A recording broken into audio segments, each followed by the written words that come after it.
Le Dieu que Kizito Mihigo a enseigné au Rwandais par ses paroles et par ses actes est-il le même Dieu que le cardinal Kambanda est en train d'enseigner au Rwandais par ses paroles et par ses actes?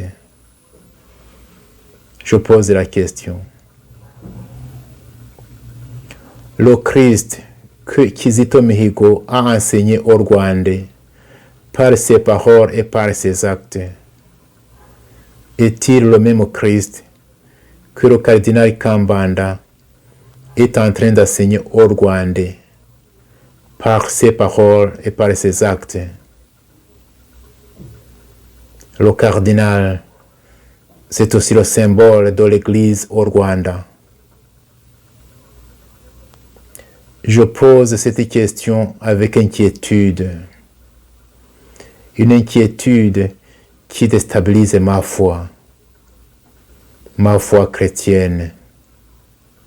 Mon Dieu, où es-tu? Qui es-tu?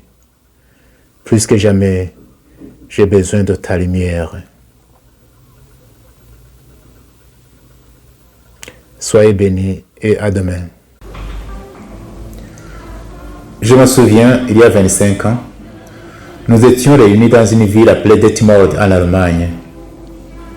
Nous étions des Hutus, des Tutsis et des Européens qui avaient vécu au Rwanda et qui connaissaient bien le pays. Il y avait parmi nous des religieux, des pasteurs, des prêtres et des laïcs. Nous avions passé toute une semaine dans une communion de prière et de partage fraternel. Mais le soir du dernier jour de notre rencontre, nous avons vécu quelque chose d'extraordinaire. Les Tutsis qui étaient venus du Rwanda, quelques-uns étaient même nos amis, on se connaissait très bien, ils nous ont raconté leur calvaire pendant le génocide. Mais ils disaient tout cela dans un ton fraternel, sans haine ni rancune.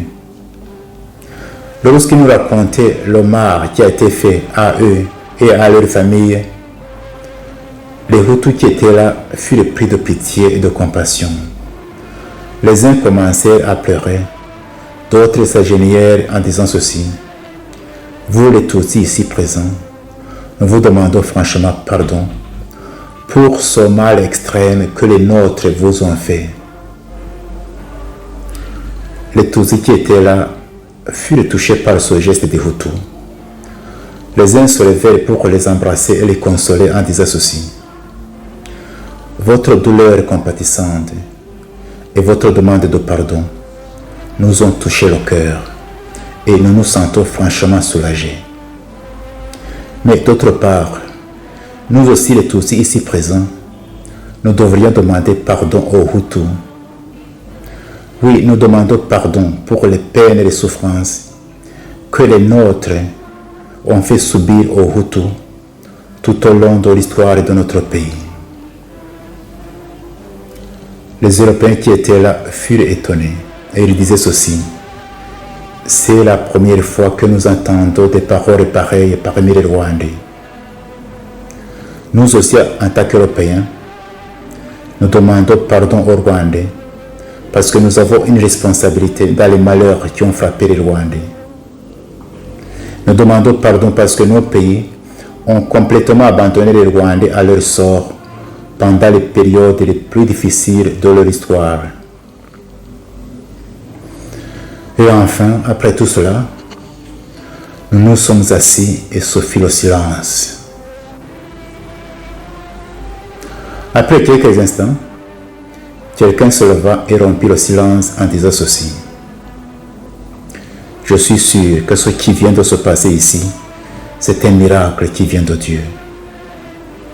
Je pense, disait-il, que nous devrions mettre par écrit ce que nous venons de vivre ici et inviter les Rwandais, nos compatriotes, à écouter la souffrance de l'autre, à se tenir dans la brèche et à demander pardon. Nous avons composé cet écrit et nous l'avons appelé Confession de Detmold. Detmold, c'est cet endroit où nous étions réunis. Vous pouvez trouver cette confession, traduite en plusieurs langues, sur son site confessiondedetmold.com ou sur la chaîne YouTube Dr. Fulgence Roïza. Parmi les gens qui ont signé cette confession, quelques-uns sont morts. Mais je ne doutais pas que le Seigneur, notre Père commun, les a reçus dans son royaume éternel. À sa publication, c'est-à-dire à la fin de l'année 1996, cette confession a été différemment accueillie et appréciée. Tandis que beaucoup l'appréciaient hautement et disaient que c'était le seul chemin que les Rwandais devraient emprunter pour arriver à la vraie réconciliation, d'autres s'y opposaient carrément, et parmi ceux-ci on pouvait trouver quelques prêtres et pasteurs.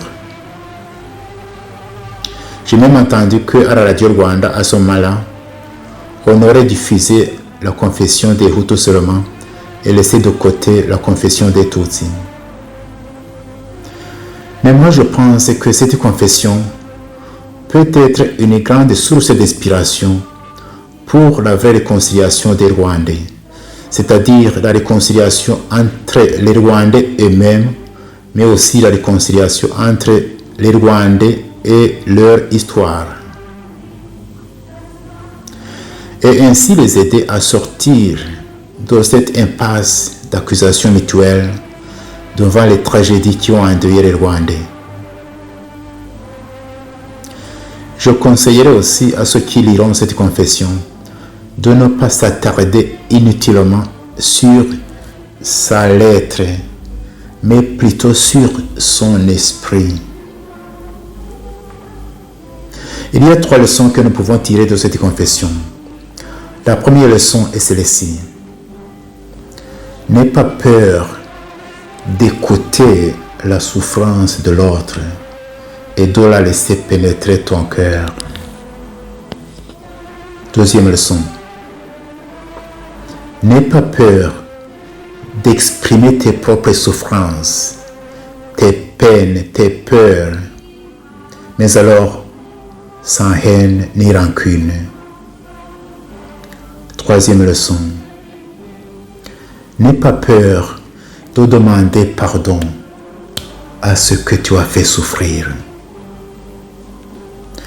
Et si par hasard tu vis avec les victimes dont les bourreaux sont morts, et si d'autre part tu as des liens quelconques, réels ou perçus, proches ou lointains, avec ces bourreaux, n'aie pas peur de te tenir dans la brèche et de demander pardon.